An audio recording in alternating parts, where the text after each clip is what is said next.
Good evening, friends. Today is Swami Vivekananda's 158th birth anniversary. I'm really touched by Lord his Swamiji's blessings to me, and I actually joined the Ramakrishna mission last month. I went to Kutralam. It's a waterfalls, which is the end of Western Ghats. There are Agastya Hills. At the foothills of Agastya Hills, there is Vivekananda Ashram, Ramakrishna Mutt, and Sharada Ashram. And that's about 5 kilometers from Tenkasi, which is my grandmother's hometown. And from there, I went to Kanyakumari. I did meditation in the Vivekananda Rock Memorial. And on 10th, I did the camp at Sakwar for diabetic retinopathy screening. So today, being the Swami Vivekananda's birthday, I dedicated my day and I started with going to the Gateway of India. And Swami Vivekananda's birthday is called National Youth Day Celebration. And so this is, I myself, Dr. Natarajan, but today I'm talking as a devotee of Ramakrishna Mutt, Ramakrishna Mission, and the volunteer of Ramakrishna Mission, and Swami Vivekananda follower. I'm proud of my parents for molding me into this position. My father, late Dr. N.S. Sundaram, grandfather, late Dr. S. Natarajan Pillai, were government of Tamil Nadu servants, and my father, Dr. N.S. Sundaram's gift to me was education. And my mother, Srimati Kamala, extended all her support for my success. And because of Mata, Pita, Guru, and Mitra, I'm doing well. And this is a photograph of my late parents with me, maybe 2-3 years old, in the same house, which is in Chennai, now, which is in Madras, now called Chennai. I completed my ophthalmology in 1984 and I joined Shankarnetralaya. And from 1985 to 1988, I worked in Shankarnetralaya. And I started this journey with blessings of Mata, Pita, Guru, Dr. Badrinath, the man who made me, and my best friend, Shivanandan, who is elder to me, but he is everything for me in life, and then God. So with all their blessings and Swami Vivekananda's background all the time, and in the course of the talk, I'll tell what I learned from Swami Vivekananda's teaching for the modern youth. And that's the title today. I've chosen the message from Swami Vivekananda to the modern youth and how me as a youth learned. And this slide where it says, arise, awake, and stop not till the goal is reached was in my car, in my father's car. It was a Standard 10 MSX 1067 was the car, and it was there in the front near the steering. And every day when I get into the car, I used to read, but I never understood. But it was a great inspiration. I think it was deeply engraved in my heart, in my mind, and maybe in the soul. So that is there, and I'm happy that Swami Vivekananda's teaching was there in my car. And later in the school, also I did elocution competition, and it so happened they gave me the topic on Swami Vivekananda. So the life is a series of experience with which one should flow intelligently. The turning point came at a time when I was invited to look after a vitreoretinal wing of a leading hospital, that's Bombay Hospital. And I accepted the offer under two conditions, offering me the head of the vitreoretinal department and providing me accommodation. Here I performed almost 1,000 surgeries, retinal surgeries till 1990. But they did not give me all the equipments what I wanted. A constant inspiration for me is Swami Vivekananda. So what does the young people have to learn? And you can imagine in 1890s, Swami Vivekananda gave all this teaching, and his guru was Ramakrishna Paramahamsa and Sharada, the mother. So he said, stand up, be bold, be strong, take the whole responsibility on your shoulders and know that you are the creator of your own destiny. And I think this is the greatest thing I learned. So that means if there is no luck, and my mentor, Dr. Badrinath, taught me 99% work with love and passion, 1% inspiration. And that's how myself and my mentor, Dr. Badrinath, are in the two retina surgeons from India or in the Retina Hall of Fame. And what is Retina Hall of Fame? Retina Hall of Fame is actually the World Retina Hall of Fame established in 2016. And they mentioned their duty as a flight, their emblem from light comes knowledge. So 1851, the instrument called ophthalmoscope was invented by a scientist ophthalmologist called von Helmholtz. And from his time till 2016, the Retina Society, American Society for Retina Specialists, and the top retina experts formed a charter member of Retina Hall of Fame. That means whoever has contributed to the science of retina curing blindness were included. That is from 1851 till 2016, about 242 retina surgeons are there. I am proud of my training, pure Indian training in Madras under Dr. Badrinath, and he's a Padmashree, Padma Bhushan, Padma Vibhushan, and he's my mentor. I have learned everything from him, and I dedicate my lecture today, which is going to be there in YouTube, in Facebook, and whoever are seeing live, and the entire youth. Maybe you're old, doesn't matter, but if you're youthful, I think I want you to know whatever I am today is because of my father, mother, mentor, Dr. Badrinath, my friend, Mr. Shivanandan, and finally God. And Swami Vivekananda taught that see the God in everybody. That means God is inside. And that's what I learned from Ramakrishna, who says instead of seeing outside, see inside.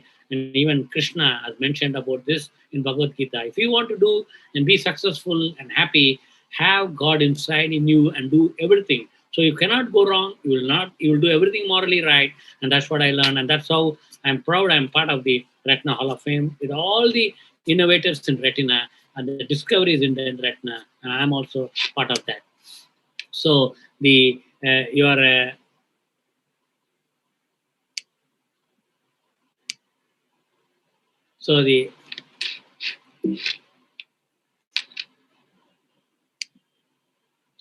unique thoughts, ideas, and energy give you power.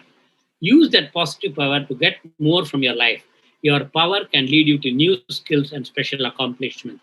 And Swami Vivekananda has told the same, that everything, you are the creator of the destiny. So I think you have to remember that every power is coming from you. And there's a philosophy called power of one. We had Dr. Abdul Kalam, who was a great friend.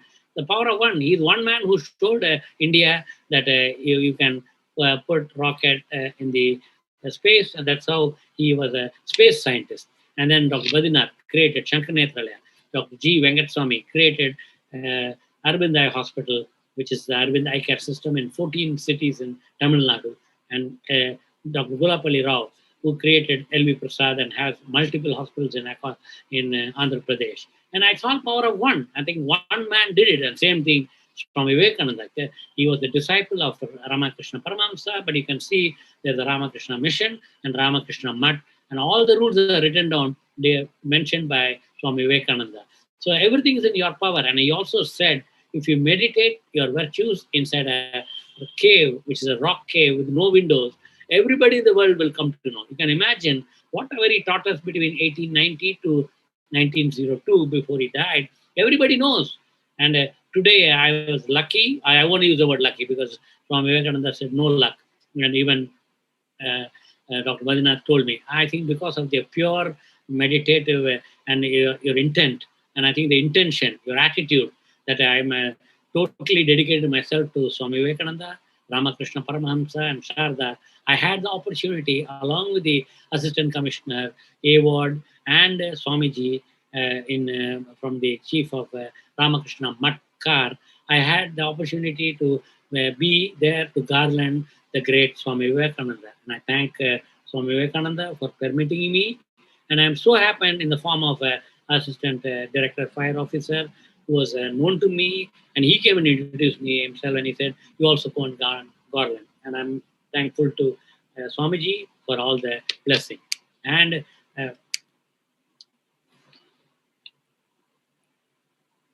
so you can see here, Barack Obama in 2008, when he became the President of America, he, in his 20th January in 2008, he says, change will not come if we wait for some other person or some other time. We are the ones we have been waiting for. We are the change that we seek. Change we can.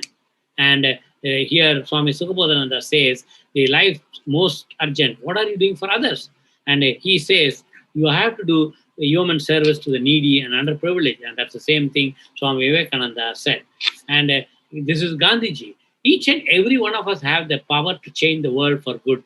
And so happened, the place where I went in the Gateway of India, we have the same place when Gandhiji landed from in 1915 from South Africa with Kasturba in the same place nearby. And there is a plaque, marble kept there, and that's a place in 1971.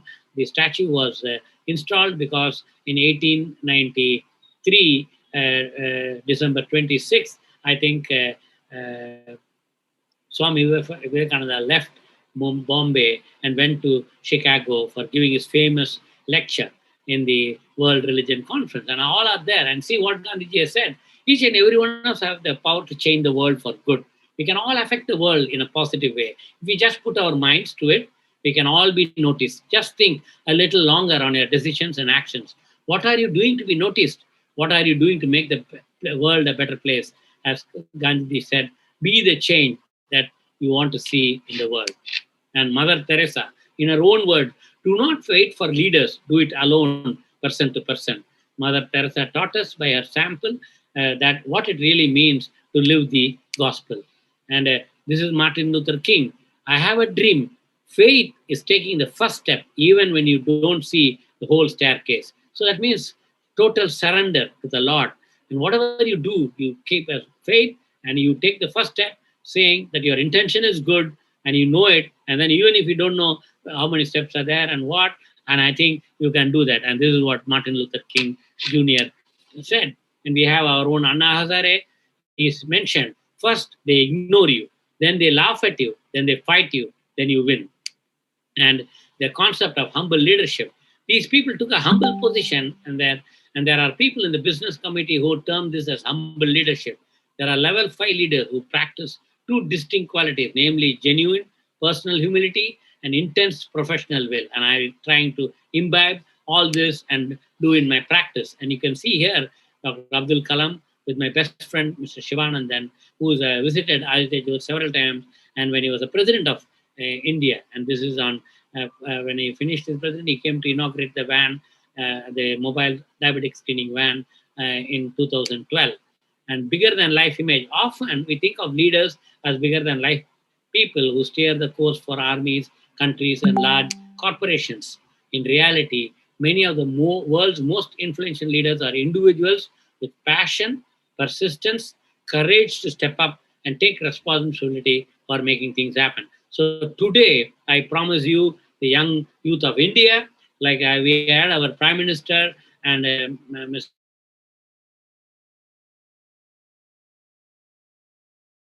Government of India program, along with the Ramakrishna Mutt, and I pray the Ramakrishna Mission and the Mutt that we will. I'm just checking the internet. For giving me the permission, like in the sense I got the opportunity to give a talk, and so I wanted to say that with I practice 6 P's: passion, persistence, perfection, prayer, patience, and precision. So the 6 P's, I think you can take the responsibility for making things happen. And I want to promise that I am taking a vow as the chairman of the All India Ophthalmic Society Diabetic Retinopathy Screening and Awareness Committee that we will screen 77 million diabetics in the coming 5 years and have a program called Diabetic Retinopathy Blindness Free India 2025. That means in 5 years, we'll screen all of them, and so that we will prevent diabetic blindness. And one day, I hope we can remove the word blind from the dictionary. And that's my dream.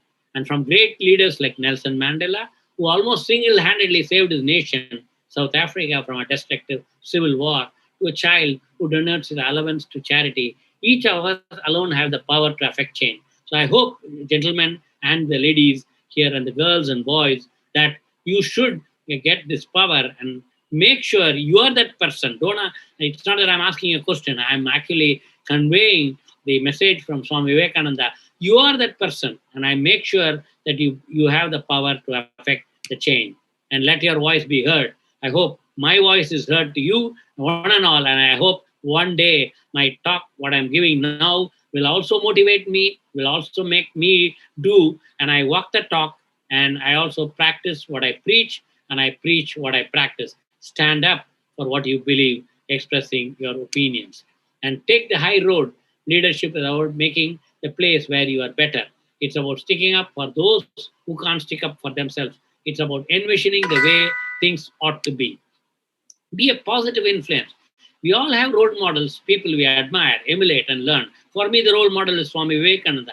In 1890, he went and spoke in Chicago. Every day, or not every day, many times I hear that speech, what he has spoken in Chicago. Today morning also, I listened to him. Many leaders are considered great, not only because of what they themselves achieved, but because of their abilities to bring out the greatness in others. And as scholar and poet William Arthur Ward said, when we seek to discover the best in others, we somehow bring out the best in ourselves. So I am trying to bring the best in my people around me. I motivate them. Today, I have motivated my secretary, Shubha. I hope she's watching. And my IT guy, Samir, and Mr. Rahul, and Mr. Raman, and the entire people in Entod. I'm glad that I just gave my intention, and the entire team in Entod and Rahul has made this possible. And never underestimate the impact you can have on another person. I'm glad I could make an impact on the team of Entod. And if I couldn't talk to Mr. Kishore Masurkar, who's the chairman, and Nikhil Masurkar, who's traveling, I'm grateful to you both that you have left Entod to me. And thanks to Mr. Raman, who meant, and then Mr. Vivek Tiwari, who could definitely understand my intention, even though I was out till the outside, and then I was busy till 5:55, and I'm glad at 6:05 we have started this talk. With one gesture or command, you can change someone's day, or even his or her life for better or worse. So I decided with my gesture, my command, I want to change someone's day and even his or her life from today. So I want to make it better, and I hope everybody who listens to me are having they are already remembering. And I just wanted to check with the Rahul and Vivek in case any other person from Young Ophthalmic Society of India is there in the waiting. You can take them. And I actually told Dr. Aishwarya to be joined there. And in case I want to know if there are any questions coming, I request Vivek and Raman. So you can interrupt me and I can answer the question, so that instead of monotonous, I can have some questions and answer. And the other is do the right thing even when no one is looking. And that's the most important. Doing the right thing is more than simply not doing the wrong thing.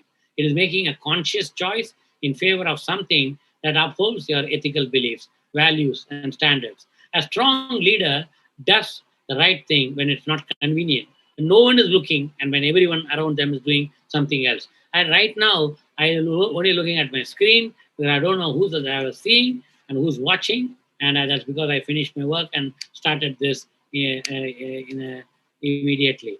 So, and William Arthur Ward said, do more than belong, participate. Do more than care, help. Do more than believe, practice. Do more than be fair, be kind. Do more than forgive, forget. Do more than dream, work. So, and my thing is from dreams to destiny. And as Swami Vivekananda says, you create the destiny. You are your own hand. You create it. Make little things count. It's easy to be lulled into thinking one person's action or decisions don't really matter. After all, what difference could it make to recycle a few cans a week? How could donating one winter coat to the homeless shelter possibly help the hundreds in need? Who cares if you pick up a piece of trash from the sidewalk instead of stepping over it? These small things can make a big difference, especially when multiplied by the millions of people who face similar choices each and every day. And this is what Swami Vivekananda said. You be bold and do it. And I think you do it, and everybody looking at you will follow it. At least for me, I have 100 staff or maybe 150 staff who can follow. And we have 100 leadership development alumni in All India Ophthalmic Society, 100 alumni in Aditya Jyot Eye Hospital. Then there are about 1,000 alumni in Shankanetla alumni, for which I am the president. And I am the past president of All India Ophthalmic Society, which is again almost 23,000 members. And then we also have the Organized Medicine Academic Guild, for which I am president, around 150,000 doctors. I hope all of them will have a chance to see. If they may not be seeing live, they can all see it and then keep doing this. In summary, everyone can become a better leader. It is important to keep in mind that the higher you go up the leadership scale, the longer it takes to accomplish results. The higher the commitment will be, it is imperative that we know what level we are on with our people and the company. And here we have a eye screening on wheels using the 4S3 Netra fundus camera, where we can see in the lower right and bottom, you have my grandmother cutting the ribbon and my father holding the bike, and myself, Mr. Ravichandran, Dr. Radhika, Mr. Shivanand are there, and also Mr. K. Chandrasekhar, between me and Shivanandan in the bottom left photograph, where we carry the fundus camera, which is seen on the top right, where inside the bike, and we can go anywhere in the smallest lane, which was inaugurated on 1st March 2014, which was the first project in the world. I'm glad that we were able to do this. We also established the research for vision for the blind. I hope one day we will make the blind shall see. And this is our Aditya Institute for Vision Sciences and Research. And we are also having many projects going on. And we also have students in optometry, where they are studying 4-year baccalaureate in optometry. And then we have a fellowship in retina. And there are, we also have the DNB, Diploma and National Board. So the whole idea is every day I want to teach so that it can be a flowing river where people can drink the knowledge and take more. So this was just an SMS came about 25 years back. I made a slide, 7 secrets of success. I found the answers in my room. Roof said, aim high. Fan said, be cool. Clock said, every minute is precious. Mirror said, reflect before you act. Window said, see the world. Calendar said, be up to date. Door said, push hard to achieve your goals. And then positive thinking and smiling and standing tall up emphasizes positive thoughts you have. It will reduce stress and improve self-esteem. So always sit erect. I'm doing the webinar, sit erect. If you're giving in a podium, stand tall. Problems of life are not really out there. They're all in here. Everything is decided in and by the mind. So friends, make sure your mind is clear. This is what I mentioned, the 6 P's, which in addition to what I mentioned. And this is there in the secret book, which is actually a replica or a matter which is given in our Sanskrit, which is given thousands of years back. Whatever is going on in your mind is what you are attracting. We are like magnets. Like attract, like you become attract what you think. And this is there in Sanskrit. Yad bhavam tad bhavati. You become what you think. World is manifestation of our inner state. Perceived reality eventually becomes manifested reality.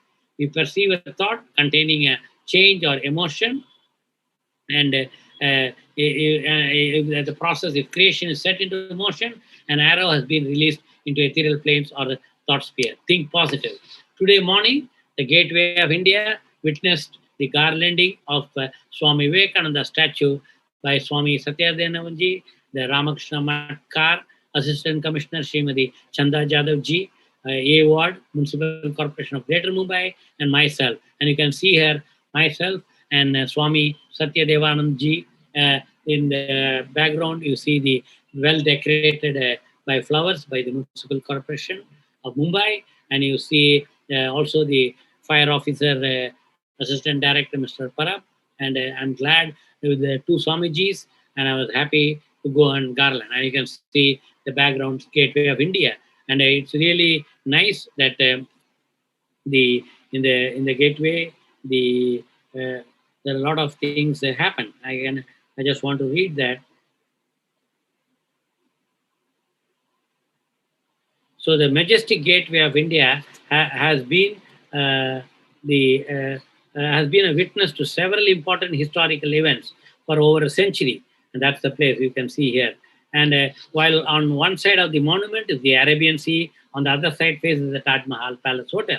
Just between the Gateway of India and Taj Mahal Palace is the grand statue of Chhatrapati Shivaji Maharaj and the legendary Maratha warrior king. Beside it has the statue of Swami Vivekananda, which you are seeing here, and who introduced Indian philosophies of Vedanta and Yoga to the Western world. In fact, the Gateway of India in South Mumbai is one of the most photographed places in the world.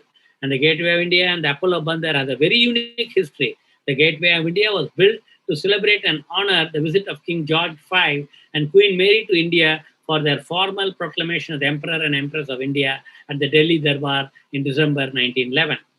And the foundation stone for monument was laid by Sir George Sydenham Clark, the governor of Bombay, on March 31, 1911, at what was a crude jetty used by the fishing community. A cardboard model of the proposed structure was presented to the royal visitors, and the final design of Scottish architect George Whitted was sanctioned on March 31, 1914.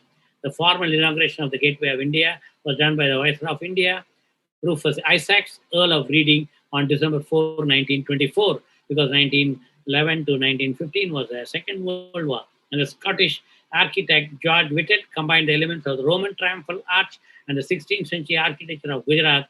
Its design is a combination of Hindu and Muslim architectural styles. The arch is of a Muslim style, while the decorations are of the Hindu style. The gateway is built from yellow basalt and reinforced concrete. The Gateway of India has its own significance in Mumbai's history and India's history, said veteran Gandhian and activist Jatin Desai.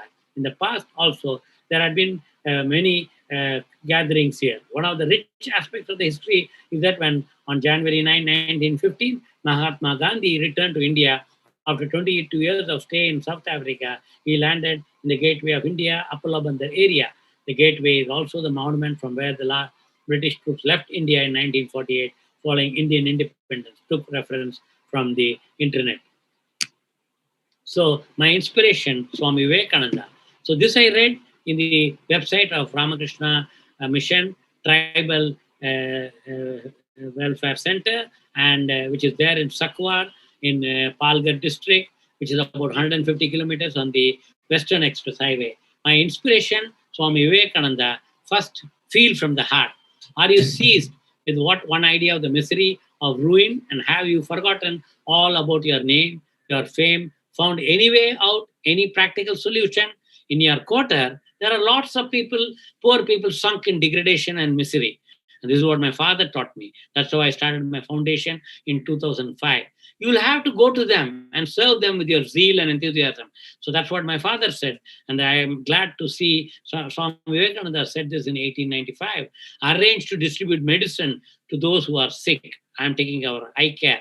And nurse them with all care. Supply food. I'm glad my friend Shivanandan has listened to this, and he formed the food, they call the Roti Bank, you see here, which was formed about 2 years back by him. He's the founding managing trustee, along with myself as a founding trustee, and Mr. Sushil Jivarajka. Swami Vivekananda mentions, supply food to him who is starving. And I think Mr. Shivanandan's concept is that we are feeding 10,000 people a day. The whole idea is if you feed a hungry child, you are feeding him so that if the hunger goes away, his temptation of stealing a bread or a bun or biscuits is gone. And if he doesn't have to steal, he will not steal anything. And that's what is Shivanandan's concept, being a police officer, retired. He has made this so that we prevent any crime and teach with as much as lies in you, the ignorant. And if you begin to serve your brethren in this wise, I tell you, my child, and this is what Swami Vivekananda is telling the youth, you'll surely get peace and consolation. I got that. And Sunday, whole day I spent in Ramakrishna Mission. And on behalf of the 158th anniversary, we did a free diabetic retinopathy camp. And I saw a Dr. Chandrakala, who's working there for the last 20 years. Every week, she's going from a car and by the bus, which goes regularly to the Sakwar, and in the Ramakrishna Mutt from car is maintaining and doing the functions of the Ramakrishna Tribal Center. And I'm so glad to see it is in Palghar. And thanks to our former CEO of the foundation, Dr. Aditya, who has created a team at Palghar. Thanks to the then Health Minister, Dr. Deepak Sawan, who allowed me, and also the Principal Secretary for Health, Dr. Vyas, and the Directorate of Medical Education and Medical Services, that we have a MOU from Aditya Jyot Foundation for Twinkling Light with the government of Maharashtra, and also with the thanks to the municipal commissioner, now the current commissioner, Mr. Chal, who's my friend, and also so many assistant commissioners who are known to me, Mr. Kiran Digaokar, and today I met AWARD Assistant Commissioner, and all of them, because we have an MOU with the Bombay Municipal Corporation, the Municipal Corporation of Greater Mumbai, to serve all the diabetic centers. So again, I reiterate my promise to India, how Swami Vivekananda went to Rock Memorial and meditated and looked at India and said, "Oh, my mother India, I'm here to look at you." And he meditated. And actually, he became, and all the Tamilians learned to meditation apart from the previous, whatever they've learned, from looking at Swami Vivekananda. And he walked and went to Rameshwaram and to Kumbakonam by train, and then to Madras, from where he got the friends who motivated him to go to the Chicago conference. And then everybody knows the history, the Rajas and the kings from Rajasthan and the Shahs of Mumbai. Many people have funded Swami Vivekananda, and he took the ship, and that's what is the commemoration statue, which we went and garland. I was with the tears of joy when I garlanded, because I never expected I could go rise up to that tall statue. And he said, stand tall, and I'm emotional even now. And I think thankful that when your intention is so good and so intense, and it'll happen. So I know we can remove diabetic blindness from India. It looks impossible, and the word impossible has "I am possible." And you can see, thanks to Dr. Hitesh Sharma, consultant ophthalmologist, and Swamiji, who's there, who's looking after the Ramakrishna Mission Rural Health and Welfare Project. And you can see the hill behind, where there is a fort created by Shivaji Maharaj, and I believe he was coming there. And I also crossed from this Palgar, from the Sakwar to Rajweshwari. On the way, I went to Ganeshpuri, saw the Gurudev Nityananda Ashram, and there's a Shiva temple where he took a board and he took a samadhi in 1961, and he was only in Langoti and teaching people about meditation and look inwards. And you can see in the function, Swamiji talking to me, and he was looking for me, and he didn't realize I'm sitting next to him. He thought, since you are a Padmashree and a big doctor, you will come with this and that. And I said, I've come as a devotee of Swami Vivekananda, and that's what you're seeing there. You can see Ramakrishna Paramahamsa, Sharada Mother, and Swami Vivekananda. Thanks to all of them and the blessing, I'm able to serve the people. And this is our Aditya Jyot Foundation for Think Little have today presented Ramakrishna Mission Hospital at Kar with one non-mediatic Remedio camera called Fundus on Phone for diabetic retinopathy screening.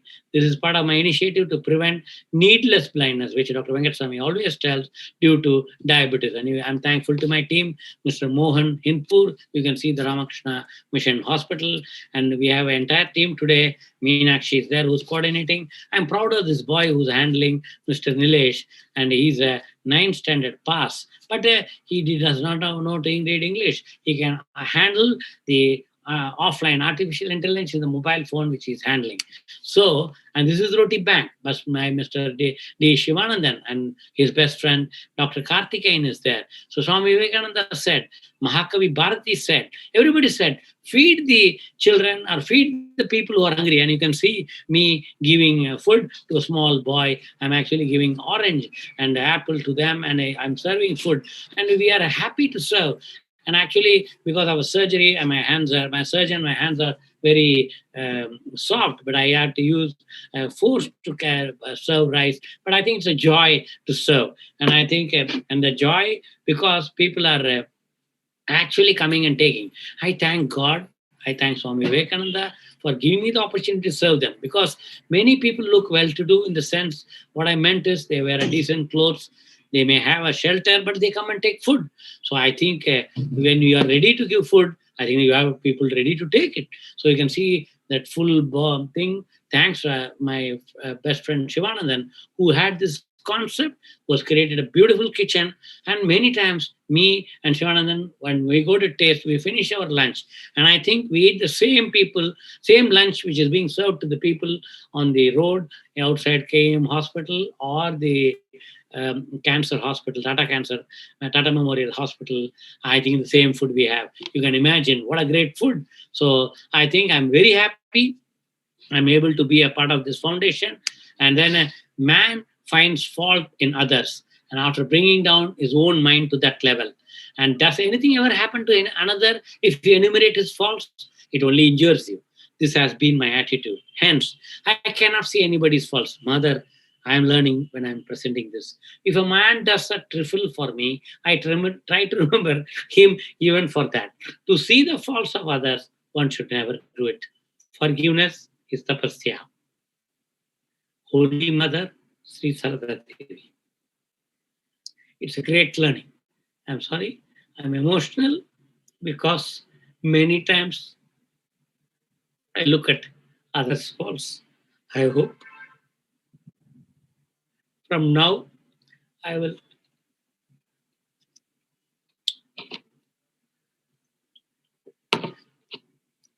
not look at anybody's faults.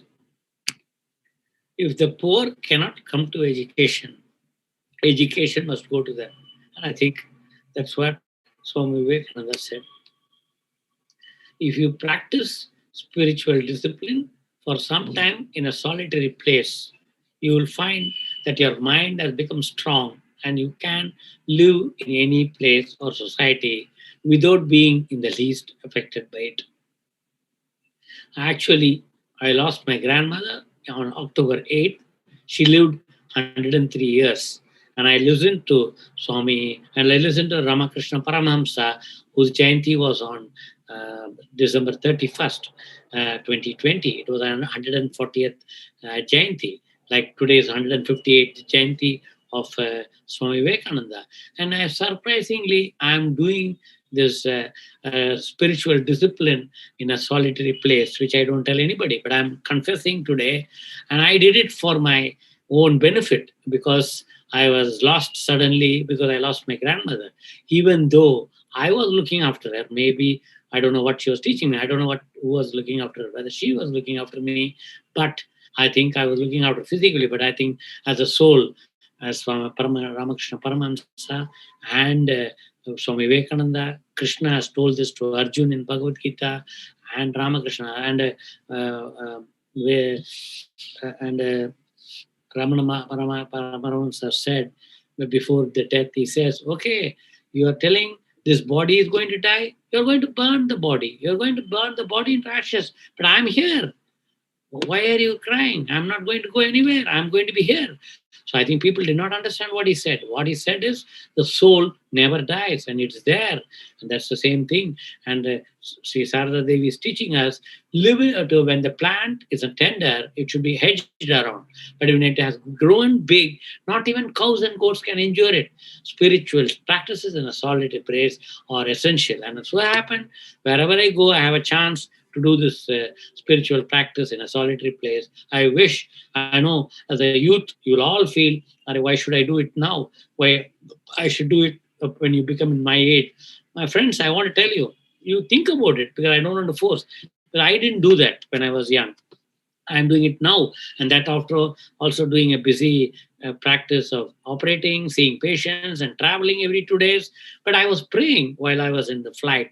I was meditating when I was in the flight, not in a solitary place, but I was in the plane sitting and I used to do that because I was traveling for more than 15, 20 hours, many trips. So I think I did that. But I want to tell, you can practice spiritual discipline. I think you will be happy. As you say that when the tree is become like a plant becomes a tree, the cows and goats cannot injure because it's so big. Same thing you become. Nobody can injure you. So I think we have to attain this stage. And I think I have attained this thanks to the mother for the teaching. And I want you to say that today the temple was closed, but there's a mother's temple in Car opposite the Ramakrishna Mission Hospital in the 12th Road, Car.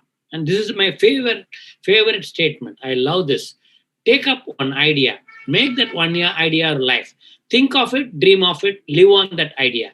So you know what is my idea?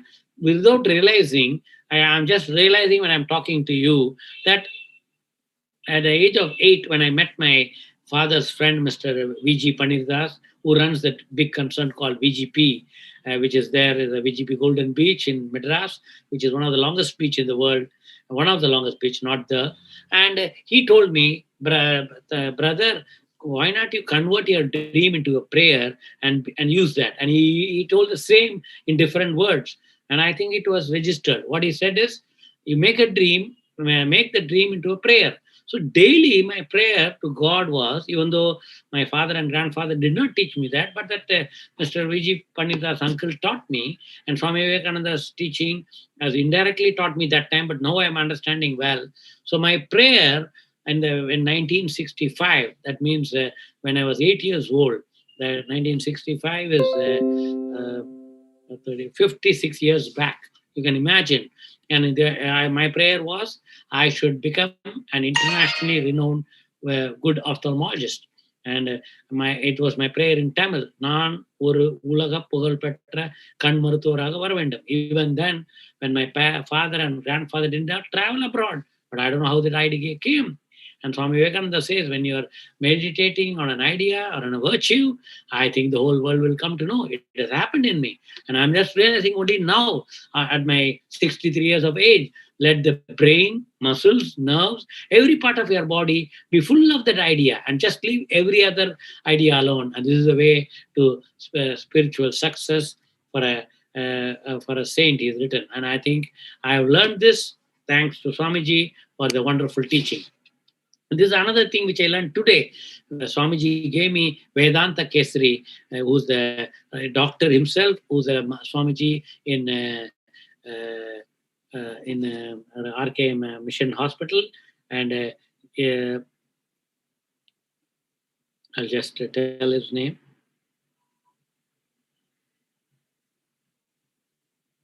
Pravakta Maharaj, who's running the hospital. Let people say whatever they like, stick to your own convictions, and rest assured the world will be at your feet. I think I'm feeling that. They say, have faith in this fellow or that fellow. But Swami Vivekananda says, have faith in yourself first. That's the way. So I believe myself. So when I ask a question to the patients, do you believe God? And sometimes they say no. So nowadays I'm changing my question. Do you have belief in yourself? Because Swami Vivekananda said, which everybody knows, God is within you. So ask your question whether are you believing yourself. And this is another thing which I learned. You must not throw cold water on anybody's project. Give up criticism altogether. Help all as long as you find they are doing all right. And in our cases where they seem to be going wrong, show them their mistakes gently.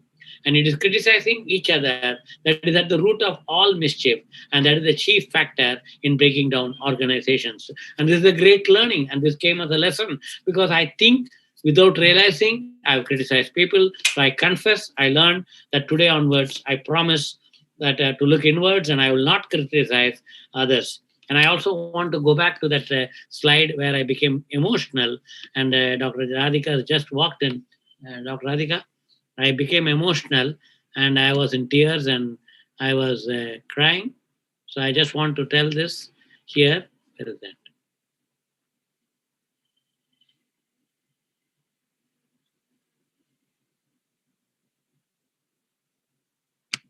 So, no, not this. So, Dr. Radhika, this is what I confessed in my talk, that Sarada, Holy Mother Sri Sharada Devi has read, man falls in others after bringing down his own mind to that level. I think I never realized it. I realized it just now. Does anything ever happen to another if you enumerate his faults? And I think I've been telling that. It only injures you. I didn't realize that. It has been injuring me. And this has been my attitude, sad. And so hence I cannot see anybody's faults. And I think great learning from Sri Sharada Devi. I'm glad Mr. Dalmia was just calling me. I have not picked up the phone. He said he will arrange me to visit Sharada Devi's place in Dakshineshwar. If a man does a trifle for me, and what a great teaching, I try to remember him even for that. And I learned something, but I didn't learn. To see the faults of others, one should never do it. Forgiveness is tapasya. So I ask forgiveness from Mother and you.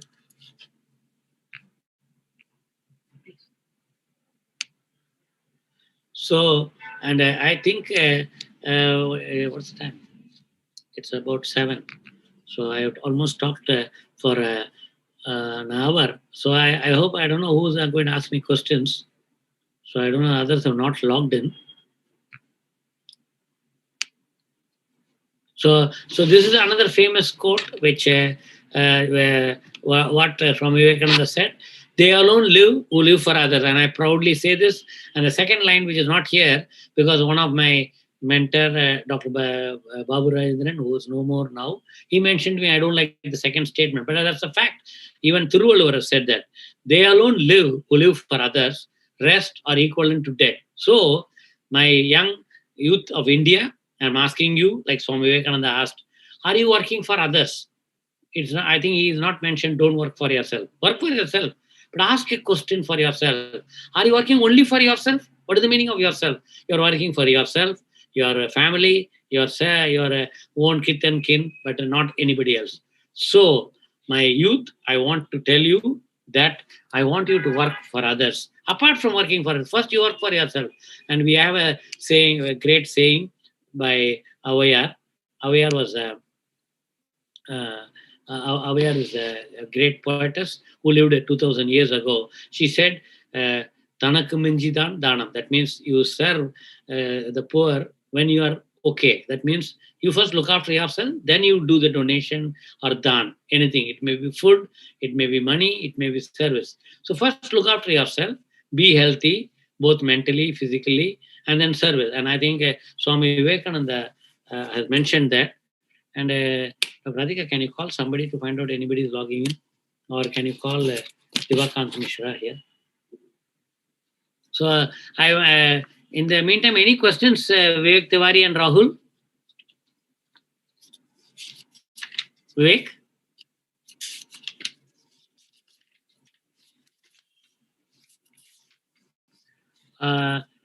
Anybody? Rahul? Okay. So this is a famous book I keep in my hand, which. Okay, fine. I'm there. So this is a old. I carry this daily. Thus spake Vivekananda, which is published by Sri Ramakrishna Mutt from Chennai. But the main thing is the book is looking very old because I'm using it daily. So I'm reading a chapter called Shraddha. This is because of the patients I'm dealing. Shraddha, faith. He is an atheist who does not believe in himself. It's a wonderful definition, which he has told in the Chicago conference. Those of you who have studied that most beautiful of all the Upanishads, the Katha, will remember how Vajrasravas was going to make a great sacrifice. And instead of giving away things that were of any worth, he was giving away cows and horses that were not of any use. And the book says that at that time, Shraddha entered into the heart of his son, Nachiketa. I would not translate this word, Shraddha, to you. It would be a mistake. It's a wonderful word to understand, and much depends on it. We will see how it works. For immediately we find Nachiketa telling himself, I am a superior to many, I am inferior to a few, but nowhere am I the last, I can also do something. And this boldness increased, and the boy wanted to solve the problem which was in his mind, the problem of death. The solution could not only be got by going to the house of death, and the boy went. There he was, brave Nachiketa, waiting at the house of death for 3 days, and you know how he obtained what he desired. This Shraddha must enter into you. Whatever of material power you see manifested by the Western races is the outcome of this Shraddha, because they believe in their muscles and you believe in your spirit. How much more will it work? So what is the answer for India? You believe you are a rich country. You believe there are no poor people. You believe there are no huts. You believe there are no slums. Don't you think it will happen? It will happen. And that's what Swami Vivekananda's interpretation for the West. This Shraddha is what I want. That's Swami Vivekananda saying. And what all of us are here want is faith in ourselves. And before you is the greatest task to get that faith. Give up the awful disease that is creeping into our national blood.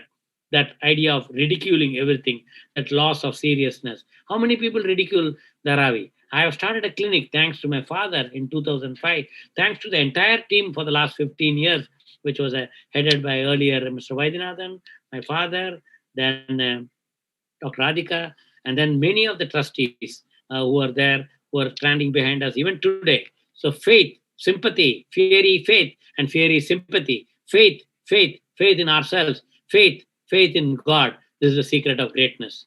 I remember that grand word of Katha Upanishad, Shraddha, or marvelous faith. What the English Swami Vivekananda has written. To preach the doctrine of Shraddha or genuine faith is the mission of my life. And I think I read every time it looks new to me, but it's great. I'm understanding some extra meaning.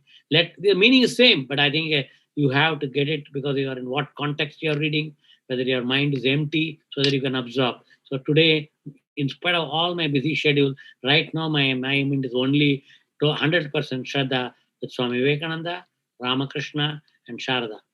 And let me repeat to you that this faith is one of the potent factors of humanity and of all religions.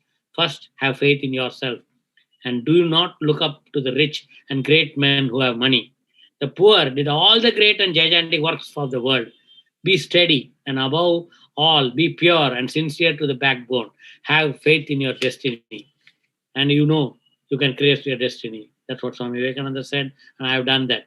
I came as an ordinary eye doctor, trained by Dr. Badrinath. No, I won't say ordinary eye doctor, trained as a retina surgeon, and I was one of the youngest retinal surgeons, trained in 1988, and operating thousands of surgeries. I've done more than the cataract surgeons in India that time, and I may be the youngest retinal surgeon. But I came bold, and I didn't know Hindi, I didn't know Marathi, I didn't know Gujarati, I didn't have friends, I didn't have relatives, I didn't have guru, I didn't have mentor in Bombay. Everybody was in Madras, and I was a pure Madras make. In '88, Madras was Madras, and in Bombay was Bombay. Only now it's changed to Mumbai, and that has changed to Chennai a few years later. So what I want to convey is the faith. I thankful to my mother, my father, my mentor, Dr. Badrinath, my guru, my friend, Dr. Mr. Shivanandan, and God all the time. Because Krishna told, either you give up all the senses and surrender to me, and then you will get moksha. And the other way, he said, if you can't do that, for example, I wanted to confess, I still like spicy food. What is that meaning? I still have touch to the sensation. And I think the one sense is the tasting. And I think the 5 senses you have to give up, which I don't know when I will do. I think one day I will do it. But I am also enjoying the worldly life. Ramakrishna Paramahamsa statement I read in Kutralam Ramakrishna Mutt and in Vivekananda Ashram. What was written? He says, hold God in one hand and do the worldly activity in one hand, and you'll be happy. And what did Swami Vivekananda teach there? He taught me that if you want to be happy, tie your tongue. And what did Ramakrishna Paramananda said? You don't have to talk. You just keep quiet. Everybody will come to know. And same thing Swami Vivekananda has taught. You can imagine I'm talking non-stop 1 hour. And I think that's because I'm just wanted to probably confess to the whole world that I've learned a lot. But I think still what I learned is the size of the fist. And what I not learned is the size of the universe. And that's what I'm trying to learn. So you can imagine how much you will learn, still you have to learn new. This faith in themselves was in hearts of our ancestors. This faith in themselves was the motive power that pushed them forward and forward in the march of civilization. And if there has been degeneration, and if there has been defect, mark my words, you'll find degradation to have started on the day our people lost this faith in themselves. Losing faith in oneself means losing faith in God. What a brilliant statement. Not only statement, he lived by it. I think it takes, for me, 63 years of age to understand this. What did I learn in the West? This is what showing. And what did I see behind those frothy sayings of the Christian sects repeating that man was a fallen and hopelessly fallen sinner? There I saw that inside the national hearts of both Europe and America resides the tremendous power of the men's faith in themselves. An English boy will tell you, I am an Englishman and I can do anything. And they rule the world. And the American boy will tell you the same thing, and so will any European boy. And Swami Vivekananda is questioning India in 1890s, and I am questioning on behalf of Swami Vivekananda, not behalf, as a servant of Vivekananda. Can our boys say the same thing here? No, not even the boys' fathers. We have lost faith in ourselves. And it's holding good today. After 1890, that means 131 years, we are same. Why can't we change? As Gandhiji said, be the change. And why can't we follow Barack Obama, who's living? And he said, you see the whatever, and he quoted Gandhiji, and he did it in 2008. And there's not one system in India which does not hold the doctrine that God is within, that divinity resides within all things. And in spite of all that, I scold people. And I have to remember self, God is inside.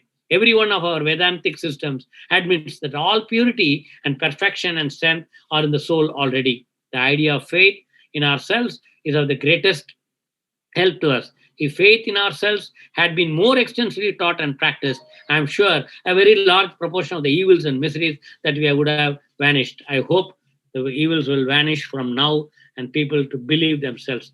Throughout the history of mankind, if any motive power has been more potent than another in the lives of all great men and women, it is that of faith in themselves.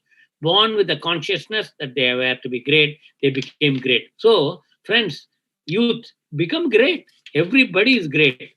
Never quarrel about religion. All quarrels and the disputations concerning religion simply show that spirituality is not present. Religious quarrels are always over the husks. When spirituality goes leaving the soul dry, quarrels begin and not before. Do not care for doctrines, do not care for dogmas or sects or churches or temples. They count for little compared with the essence of existence in each man, which is spirituality. And the more this is developed in a man, the more powerful is he for good. Earn that first, acquire that, and criticize no one. That is another lesson from Vivekananda. I think I have to learn. I'm learning today. I think many times unknowingly I've criticized. Pardon me, God. I seek forgiveness. Show by your life that religion does not mean words or names or sects, but that is means spiritual realization. Sincerity of conviction and purity of motive will surely gain the day. And even a small minority armed with these is surely destined to prevail against all odds. Truth, purity, and unselfishness, where these are present, there is no power below or above the sun to crush the possessor thereof. Equipped with these, one individual is able to face the whole universe in opposition. Arise, arise, awake, and stop not till the goal is reached. I am happy to say this statement was made by Swami Vivekananda in the Kumbakonam railway station, which is there in the plaque, and it is in the golden words etched there. And I think I went to Kumbakonam and saw that in March, and it was, I think, probably in the 1890s. And he's also made, what happened, Dr. Radhika? Okay. Okay. So Vivekananda has made a call to India. Oh, India, forget not that your deal of the womanhood is Sita, Savitri, Damayanti. Forget not that the God thou worshipped is the greatest ascetic of ascetics, than all renouncing Sankara, the Lord of God. Forget not that thy marriage, thy wealth, thy life are not for sense pleasure or not for the individual personal happiness. Forget not that thou art born as a sacrifice to the mother's altar. Forget not that the social order is but the reflex of infinite universal motherhood. Forget not that the lower class, the ignorant, the poor, the illiterate, the cobbler, the sweeper, are thy flesh and blood, are thy brothers. Thou brave one, be bold, take courage, be proud that thou art an Indian, and proudly proclaim, I am Indian, every Indian is my brother.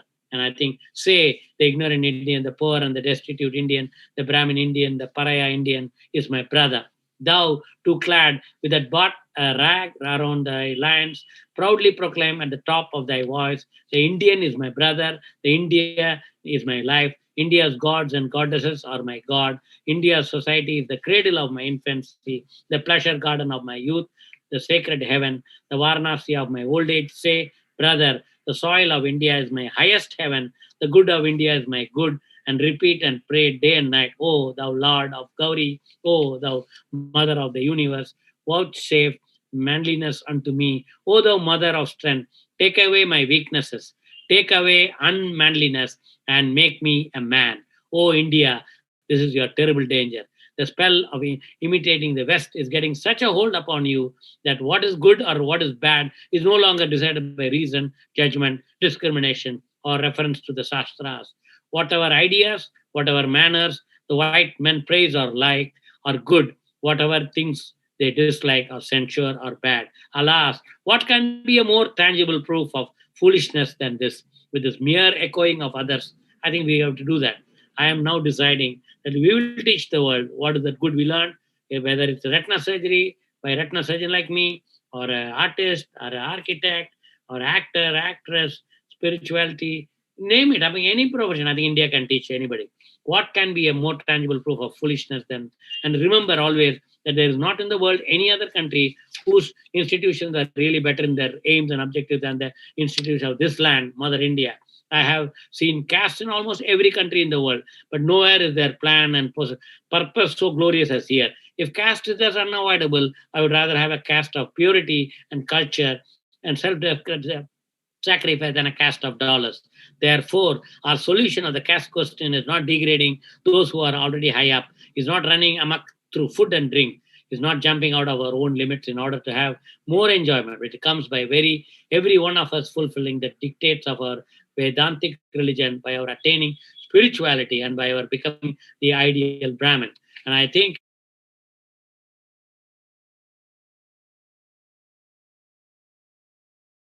you can not only read, you have to imbibe and follow whatever you can. And you mentioned about our women, and I think many things about how the youth should be. So my request to every youth is you can I will give my email ID, which is prof dot.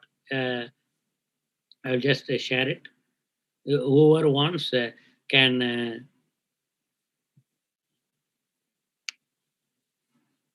make a note. So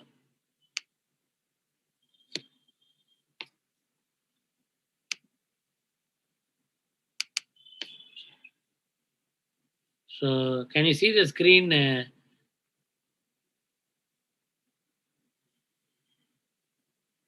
How to add a slide? How to make a new slide? File?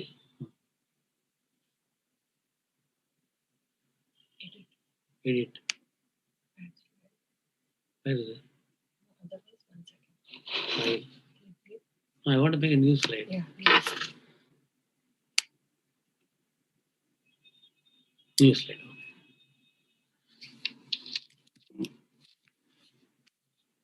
Can you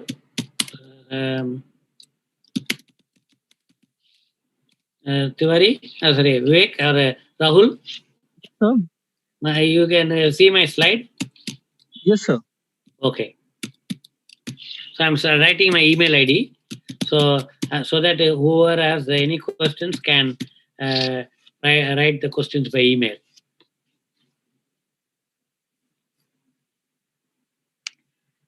So you can see the email ID. So I request and I repeat, my email ID is prof.drsn@gmail.com. Since in the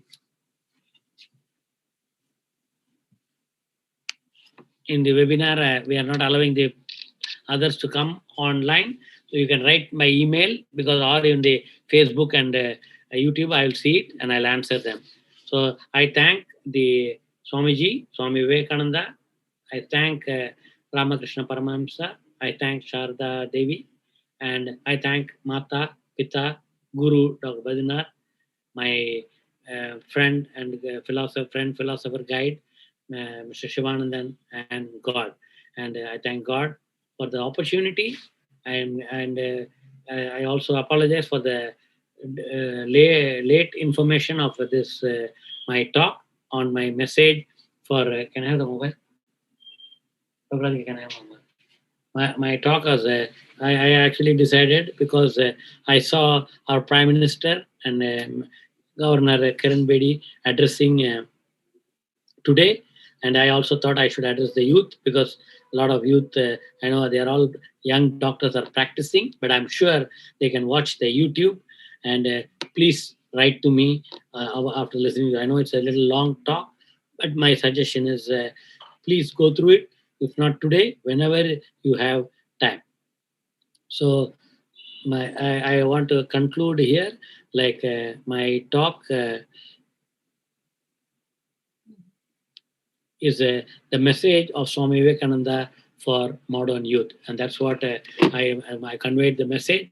I hope that people have picked up points, and I know myself in my learning, whatever I've mentioned is not easy to pick up, because you have to imbibe and then practice. So, my dear youth of India and doctors, friends, and whoever, request you to go through it. If not this YouTube, or read wherever you can, visit Ramakrishna Mutt or any place, and then you can also learn solitude, as Sharada Mutt said. And please be in touch. And I thank the entered Mr. Kishore Masurkar, Mr. Nikhil Masurkar, my hospital staff, Shubha, Dr. Radhika, Dr. Aishwarya, Sir Samir, who they helped in IT. And I finally thank all my patients for allowing me to both do the service through by spirituality and also physically operating. Yesterday, we had a webinar, and with the Dr. Devi Shetty, we had interacting, and he was saying, if any cardiac surgeon says that because of his dexterity and the skill, the surgeon, the patient is doing well. He says, I challenge him, he's wrong. He says it's because of the God's blessing.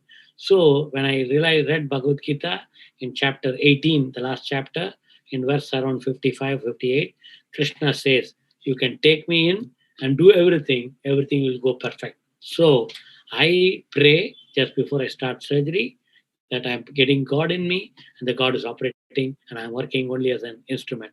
Thank you very much. And I salute Mother India. Thank you. And thanks to Entered and specifically Mr. Rahul and Vivek Tiwari for the live transmission and YouTube and Facebook. So I thank the YouTube viewers, Facebook viewers, and also the future viewers. Thank you very much.